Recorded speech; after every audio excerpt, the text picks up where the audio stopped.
Episode opening സീനില് ഇപ്പോ ആ ഡോക്ടറും ഇൻവിസിബിൾ മാനും അവർ രണ്ടുപേരും ഒരു കപ്പലിൽ കയറി ആ ഐലാൻഡിൽ നിന്ന് രക്ഷപ്പെട്ടു പോവാണ്. ഇൻവിസിബിൾ മാൻ പറയും, നമുക്ക് എത്രയും പെട്ടെന്ന് ഇവിടുന്ന് രക്ഷപ്പെട്ടു പോണം. ആ കൂമ അവൻ എന്തിനായിരിക്കും ഇവിടേക്ക് വന്നിട്ടുണ്ടാവുക? അപ്പൊ അവിടുന്ന് അങ്ങനെ സൂം ഔട്ട് ചെയ്ത് ആ കപ്പൽ കാണിക്കും. ഡോക്ടറും ഇൻവിസിബിൾ മാനും മാത്രമായിരിക്കില്ല, ആ ഗഗ്ഗോമുറിയെയും ഓൾറെഡി കപ്പലിൽ കയറ്റിയിട്ടുണ്ടാവും. ഡോക്ടർ പറയും, കൊല്ലപ്പെട്ട ക്രൊക്കഡൈലിന് പകരമായിട്ട് മറ്റൊരു വാർലാഡിനെ തെരഞ്ഞെടുത്തിട്ടുണ്ട്.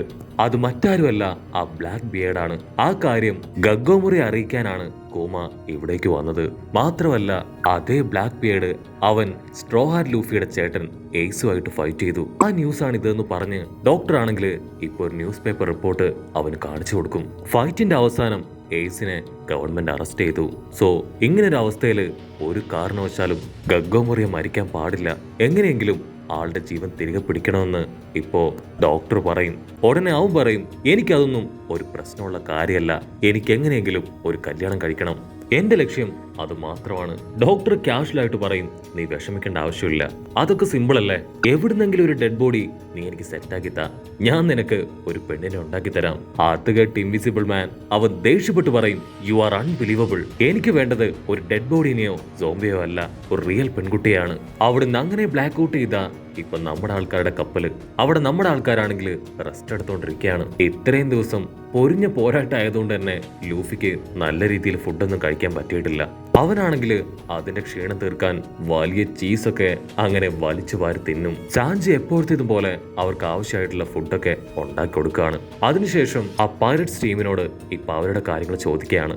അവരിപ്പോഴും വർഷങ്ങൾക്ക് ശേഷം സൂര്യവെളിച്ചത്തിൽ ഇറങ്ങാൻ പറ്റിയ സന്തോഷത്തിൽ തന്നെയാണ്. ലോല സ്റ്റോറിയൊക്കെ പറഞ്ഞ് ഇപ്പൊ ലൂഫിയെ നോക്കും.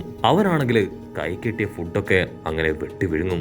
അപ്പൊ അവിടുന്ന് അങ്ങനെ ബ്ലാക്ക് ഔട്ട് ചെയ്ത് നാമിയെ കാണിക്കുകയാണ്. അവൾ ഇപ്പോഴും ആ ട്രഷറുകളുടെ നടുവില് അങ്ങനെ ഇരിക്കും. നാമി പറയും, ലോല ഐ ആം സോറി, ഇതിൽ നിന്ന് ഒരല്പം പോലും നിങ്ങൾക്ക് തരില്ല. ലോല പറയും, വേണ്ട, അതിന്റെ ആവശ്യമില്ല, ഞങ്ങൾക്ക് ഞങ്ങളുടെ ജീവനും ഷാഡോയും തിരികെ കിട്ടി, അത് തിരികെ പിടിച്ചു തന്നത് നിങ്ങളാണ്. സോ ഒരു കാരണവശാലും ഒന്നും തന്നെ ഞങ്ങൾക്കിനി ആവശ്യമില്ല. ഇവിടെ നാമിക്കാണെങ്കിൽ ആ ലോലയെ കണ്ട് ഭയങ്കരമായിട്ട് ഡൗട്ട് തോന്നും. ഈ ക്യാരക്ടറും ഈ നേച്ചറൊക്കെ അവൾ ഇവിടെ എവിടെയോ കണ്ടിട്ടുണ്ട്. അപ്പോഴായിരിക്കും നാമിക്ക് പിടികിട്ടുക, ഈ ലോലയുടെ ഷാഡോ ആണ് ആ പന്നി ലോലയുടെ ബോഡിയിൽ ഉണ്ടായിരുന്നത്. ഓ മൈ ഗോഡ്, ലോല, ഇത് നീ ആയിരുന്നോ? വീണ്ടും നിന്നെ കാണാൻ സാധിക്കുമെന്ന് ഞാൻ ഒരിക്കലും കരുതിയില്ല. ഐ മിസ് യു എന്നൊക്കെ പറഞ്ഞ് അവൾ ഓടി വന്ന് ഇപ്പൊ ലോലയെ ഹഗ് ചെയ്യും. നാമി ആ സന്തോഷത്തില് ഒരു ക്രൗൺ എടുത്ത് ഇപ്പൊ ലോലയ്ക്ക് കൊടുക്കുകയാണ്. ചോപ്പറും സാഞ്ചിയും അവർ രണ്ടുപേരും അത് കണ്ട് അത്ഭുതപ്പെട്ട് നിലവിളിക്കും, ദിസ് ഈസ് അൺബിലീവബിൾ. നാമി, അവൾ ഇതുവരെ കയ്യിലുള്ള ഒരു 5 രൂപ പോലും ആർക്കും കൊടുത്തിട്ടില്ല. ഇതാദ്യമായിട്ടാണ് ഇങ്ങനെയൊന്നും സംഭവിക്കുന്നത്. മിക്കവാറും കാക്ക മലർന്നു പറക്കുന്നൊക്കെ പറഞ്ഞ് അവര് നിലവിളിച്ചോണ്ടേയിരിക്കും. അവിടുന്ന് അങ്ങനെ ബ്ലാക്ക് ഔട്ട് ചെയ്ത ആ ത്രില്ലർ പാർക്ക് കാണിക്കും. അവിടെയാണെങ്കിൽ ലോലയുടെ പൈററ്റ്സ് അവരാണെങ്കിൽ ഭയങ്കര ഹാപ്പിയായി സൺബാത്ത് ഒക്കെ എടുത്ത് കിടക്കുകയാണ്. ഒരുപാട് വർഷങ്ങൾക്ക് ശേഷം ഒത്തിരി സന്തോഷത്തില് അവര് ടൈം അങ്ങനെ സ്പെൻഡ് ചെയ്യാണ്. അപ്പോഴായിരിക്കും അവർക്ക് കഴിക്കാനുള്ള നല്ല അടിപൊളി ഫുഡൊക്കെ ആയിട്ട് ലൂഫി ആൻഡ് ടീം അവിടേക്ക് വരിക. അത് കാണുമ്പോ ആ പൈററ്റ്സിനാണെങ്കിൽ കുറച്ച് വിഷമം തോന്നും. കാരണം അവരാണ് ഇവരുടെ ജീവൻ രക്ഷിച്ചത്. എന്നിട്ട് വീണ്ടും അവർക്ക് ആവശ്യമായിട്ടുള്ള ഫുഡൊക്കെ ആയിട്ട് അവിടേക്ക് വന്നിരിക്കുകയാണ്. അതിനുശേഷം അവർ ഫുഡൊക്കെ കഴിച്ച് ഇപ്പൊ സോറയുടെ അടുത്തേക്ക് വരികയാണ്. സോറയ്ക്കാണെങ്കിൽ ചോപ്പർ വളരെ കാര്യമായിട്ട് ട്രീറ്റ്മെന്റ് കൊടുത്തിരിക്കുകയാണ്. കാരണം അവന്റെ ബോഡി അത് ഓൾമോസ്റ്റ് 50% തകർന്നു പോയിരുന്നു. Correct time chopper treatment start ചെയ്തുകൊണ്ടാണ് അവന്റെ ജീവൻ ഇപ്പോൾ അവർക്ക് പിടിച്ചു നിർത്താൻ കഴിഞ്ഞത്. ഇവിടെ നമ്മുടെ ആൾക്കാർക്ക് ആർക്കും സോറോയ്ക്ക് എന്താണ് സംഭവിച്ചത് എന്നറിയില്ല.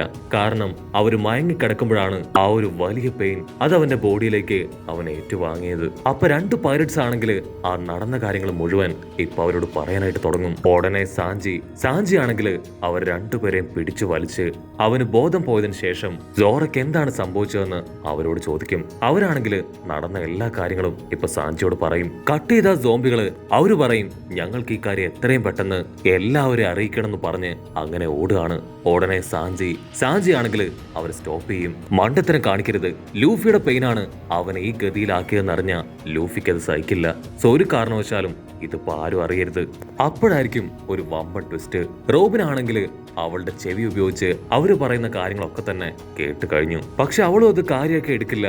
കേട്ട് ജസ്റ്റ് മനസ്സിൽ മാത്രം ആ കാര്യം വെക്കും. ഇവിടെ ലൂഫി ആണെങ്കിൽ അവരോട് കാര്യം അന്വേഷിക്കും. പക്ഷെ അവരാണെങ്കിൽ പ്രത്യേകിച്ച് ഒന്നും പറയാതെ അവിടുന്ന് കടന്നു പോകും. അതിനുശേഷം അവർ ആ ഫുഡ് മുഴുവൻ അങ്ങനെ ആസ്വദിച്ച് കഴിക്കുകയാണ്. അവർ പാട്ടും കൂത്തും പാർട്ടിയൊക്കെ ആയിട്ട് ആഘോഷിക്കും. അപ്പൊ അതേസമയം ഇപ്പോഴും സോറോയ്ക്കാണെങ്കിൽ അവന്റെ ബോധം തിരികെ കിട്ടിയിട്ടില്ല.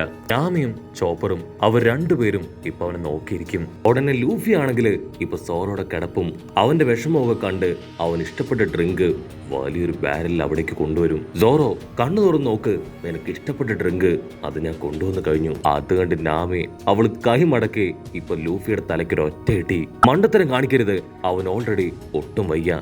ഉടനെ ലൂഫി പറയും, അയ്യോ അല്ല അല്ല, ഇതവൻ ഏറ്റവും ഇഷ്ടപ്പെട്ട ഡ്രിങ്കാണ്, ഇത് കുടിക്കുകയാണെങ്കിൽ അവന് പെട്ടെന്ന് ബോധം തെളിയും. ഉടനെ ബ്രൂക്ക് അവൻ പിയാനോ ഒക്കെ തുറന്ന് നല്ല അടിപൊളിയായിട്ട് വായിക്കുകയാണ്. ആ ഒരു വായന അത് അവിടെ ഉണ്ടായിരുന്ന എല്ലാവർക്കും ഒരുപാട് ഇഷ്ടപ്പെട്ട് അവരത് ആസ്വദിച്ച് അങ്ങനെ ബ്രൂക്കിനെ നോക്കി നിൽക്കും. ആ പാട്ടിന്റെ താളത്തില് ഇപ്പൊ ഫ്രാങ്കിയും ഉസോപ്പും അവര് വൃത്തികെട്ട 5-6 സ്റ്റെപ്പൊക്കെ ഇടുകയാണ്. സാഞ്ചിക്കാണെങ്കിൽ അത്ഭുതം തോന്നും. സാഞ്ചി ഒരു സിഗരറ്റ് ഒക്കെ കത്തിച്ച് ബ്രൂക്കിന്റെ അടുത്തേക്ക് വരും. നീ ഇത്ര നന്നായിട്ട് പിയാനോ ഒക്കെ വായിക്കോ? ഞാൻ കരുതിയത് നിനക്ക് വയലിൻ മാത്രം വായിക്കാനേ അറിയുള്ളൂ എന്നാണ്. അപ്പോഴായിരിക്കും അവൻ പറയാ, എനിക്കിതല്ല, ഇതുപോലുള്ള ഒരുപാട് ഇൻസ്ട്രുമെന്റ്സ് വായിക്കാനും കൈകാര്യം ചെയ്യാനും പറ്റും. നിങ്ങളുടെ എല്ലാവരുടെയും മനസ്സ് അതൊന്ന് ശാന്തമാകാനാണ് ഞാനിപ്പോ ഈ പാട്ട് പ്ലേ ചെയ്യുന്നത്. നിന്റെ മനസ്സിലും ഒരു വലിയ രഹസ്യമില്ലേ? പക്ഷെ പേടിക്കണ്ട, നിന്റെ ഉദ്ദേശം അത് നല്ലതാണെന്ന് എനിക്കറിയാം. അതുകൊണ്ട് ഞാനും അത് ആരോടും പറയില്ല.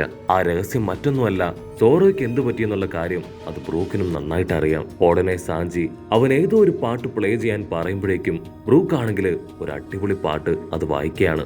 പക്ഷെ സാഞ്ചിക്കാണെങ്കിൽ കുറച്ച് ദേഷ്യം വരും. അവൻ ഇഷ്ടപ്പെട്ട പാട്ട് പറയും മുൻപേ ബ്രൂക്ക് അവന്റെ ഇഷ്ടത്തിന് വായിച്ചു തുടങ്ങി. അപ്പൊ അവിടുന്ന് അങ്ങനെ സൂം ഔട്ട് ചെയ്ത് എല്ലാവരും ആ പാട്ടിൽ നീരാടി ആറാടി ഡാൻസ് ഒക്കെ കളിച്ച് ഒത്തിരി എൻജോയ് ചെയ്യാണ്. അതിൽ ഉസോപ്പിന്റെയും ചോപ്പറിന്റെയും ഡാൻസ് അതൊന്നും വേറെ തന്നെയാണ്. ലോലെ അവളുടെ ടീമും ആണെങ്കിൽ ഒരുപാട് വർഷങ്ങൾക്ക് ശേഷം അവർക്ക് കിട്ടിയ സ്വാതന്ത്ര്യം അത് എൻജോയ് ചെയ്യും. ലൂഫി ആ പാട്ടൊക്കെ കേട്ട് തുള്ളി തുള്ളി ഇപ്പൊ ബ്രൂക്കിന്റെ അടുത്തെത്തി ബ്രൂക്കിനോട് പറയും, എനിക്ക് ഈ സോങ് അത് നന്നായിട്ട് അറിയാം. പണ്ട് ഞാനും ഷങ്സ് ഒക്കെ ഉള്ളപ്പോ ഞങ്ങൾ എപ്പോഴും ഈ ഒരു പാട്ട് പ്ലേ ചെയ്താണ് ഡാൻസും പാട്ടൊക്കെ ആയിട്ട് അടിച്ചു പൊളിക്കാറ്. അപ്പൊ ലൂഫി അവൻ വീണ്ടും ഇപ്പൊ ബ്രൂക്കിനോട് ചോദിക്കും, ഇപ്പൊ നിന്റെ പ്രശ്നങ്ങളൊക്കെ മാറിയില്ലേ? നിന്റെ ഷാഡോ നിനക്ക് തിരികെ കിട്ടി.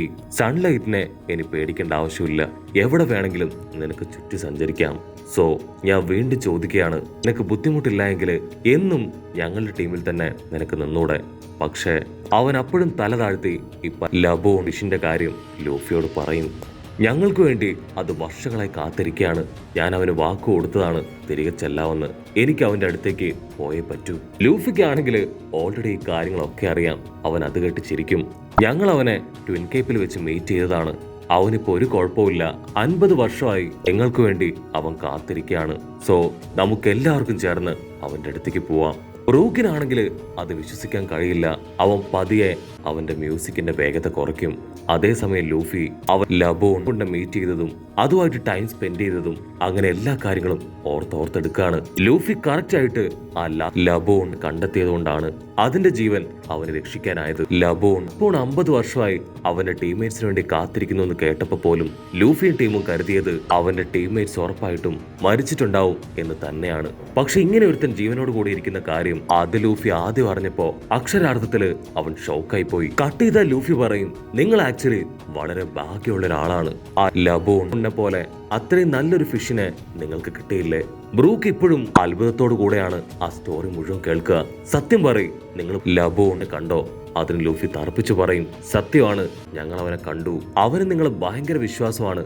നിങ്ങൾക്ക് വേണ്ടിയാണ് അവൻ സത്യത്തിൽ കാത്തിരിക്കുന്നത്. ഉടനെ സാഞ്ചി ഉസോപ്പും അവരും അവിടേക്ക് വന്ന് ലബോണിനെ കണ്ട കാര്യം അവനോട് പറയും. ബ്രൂക്ക് ആണെങ്കിൽ വീണ്ടും ലബോണിനെ കുറിച്ച് ചിന്തിക്കുകയാണ്. ഞങ്ങൾ അവനെ വിട്ടിട്ട് വരുമ്പോ ഞങ്ങളുടെ കപ്പലിലെ ഒരു ചെറിയ ബോട്ടിന്റെ സൈസായിരുന്നു അവന്. ഒട്ടും പ്രതീക്ഷിക്കാതിരുന്ന ഒരു സമയത്താണ് അവൻ ഞങ്ങളുടെ കപ്പലിന്റെ പിന്നാലെ ഫോളോ ചെയ്യാൻ തുടങ്ങിയത്. ആദ്യം അവനെ കണ്ടപ്പോ ഞങ്ങൾക്കും മറ്റെല്ലാവരെ പോലെ വലിയ അത്ഭുതം തന്നെയായിരുന്നു. അപ്പൊ അവിടുന്ന് അങ്ങനെ കട്ട് ചെയ്ത് ഒരു ഫ്ലാഷ് ബാക്ക് കാണിക്കും. ആ ഒരു തിമിംഗലത്തെ അതിനാദ്യമായി കണ്ടപ്പോ തന്നെ അവർക്ക് ഒരുപാട് ഇഷ്ടമായി.